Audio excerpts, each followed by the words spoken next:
বিসমিল্লাহির রহমানির রহিম। শুরুতেই স্যার দিকটাতে কথা বললো, মূল কথা হচ্ছে আমাদের আজকে শোকের দিন। আসলে মূল কথা শোক না, আমাদের যেমন দুঃখ আছে, লাইফে আমাদের বিজয়ের একটা উল্লাস আছে আমাদের মধ্যে, স্বাধীনতা আছে, যেটাকে আমরা আসলে বর্তমানে ডিফাইন করি 2.0 দ্বারা, মানে ভিক্টরি 2.0। আমাদের এই স্বাধীনতা যেমন আমাদের কাছে আসলে উল্লাসের, লাইফের অপরদিকে আমাদের জন্য কষ্টের। কেন কষ্টের? এ জায়গায় আমাদের অনেক ভাই মানে অনাচারে নির্বিচারে তাদের গুলি বর্ষণ করা হয়েছে, যার ফলশ্রুতিতে অনেক মানুষ মারা গেছে। এটা আমরা সবাই জানি কম বেশি।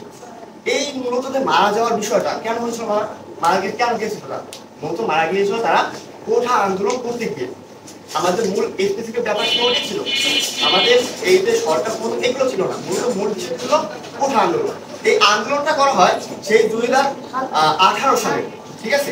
সেই 18 সালে 24 অক্টোবর এই আন্দোলনটা করা হয় এবং এই পরিপ্রেক্ষিতে আমাদের একটা আইন বিভাগে, আমাদের বাংলাদেশ সুপ্রিম কোর্টে, হাইকোর্টে একটা কাগজ দেওয়া হয়। কাগজটা হচ্ছে আসলে আমাদের কোঠা আন্দোলন যে আসলে আমরা কেন করতেছি, এবং অবহেলিত মানে স্টুডেন্টকে অনেক বেশি আসলে কি বলে এটাকে ডিসঅ্যাপয়েন্টেড করছে। কেন করছে? কারণ আমাদের কোঠা আন্দোলনের ক্ষেত্রে এতটাই বেশি বৈষম্য করা হইতো ছাত্রদের প্রতি, সাধারণ ছাত্রদের প্রতি, যে জায়গায় তাদের চাকরি পাওয়ার ক্ষেত্রে খুবই একটা মানে সমস্যা দেখা যাইত। বিকজ অফ তাদের কোঠা ছিল না, তারা আসলে অনেকটা পিছিয়ে গেছিল এই যে বেশি মানে অন্যান্যদের কোঠাগুলো ছিল এগুলোর ক্ষেত্রে।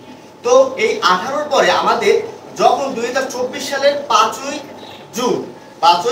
জুন যখন এই হাইকোর্ট কর্তৃক, বাংলাদেশের হাইকোর্ট কর্তৃক এইটাকে আবার বাতিল করা হয়, তখন আসলে এই জিনিসটা আবার ফুলে ফেপে পড়বে। আমাদের যে আন্দোলনটা, কোঠা আন্দোলনটা আবার ফুলে ফেপে পড়বে। নারী পরিস্থিতিতে আমাদের অনেক বড় ভাইরা তারা কি করতে, আন্দোলনে শুরু করতে। এবং এটা প্রথমে ছিল শান্তিপূর্ণ একটা আন্দোলন, প্রথমে একটা শান্তিপূর্ণ আন্দোলন ছিল, যার পরিস্থিতিতে পরবর্তীতে আমাদের রাজনৈতিক ইস্যু নিয়ে ভাইদের নির্বিচারে গুলি করা হইতো। এবং শুধুমাত্র বিপরীত দল বা যে দলই করুক, এর সাথে পুলিশও সংশ্লিষ্ট ছিল, যার কারণে আমাদের যে ভাইরা মারা যাওয়ার পরে আন্দোলনগুলো আরো বিক্ষোভে পরিণত, মানে তাদের যে একটা ক্ষোভ ছিল, এই ক্ষোভটা আরো বেশি বাড়তে থাকে।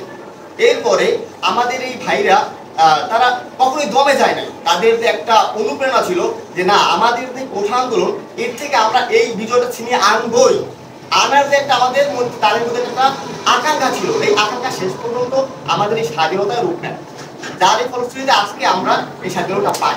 ঠিক আছে?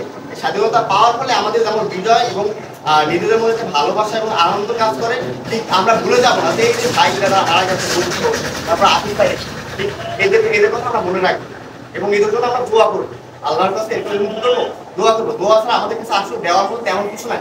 ঠিক আছে?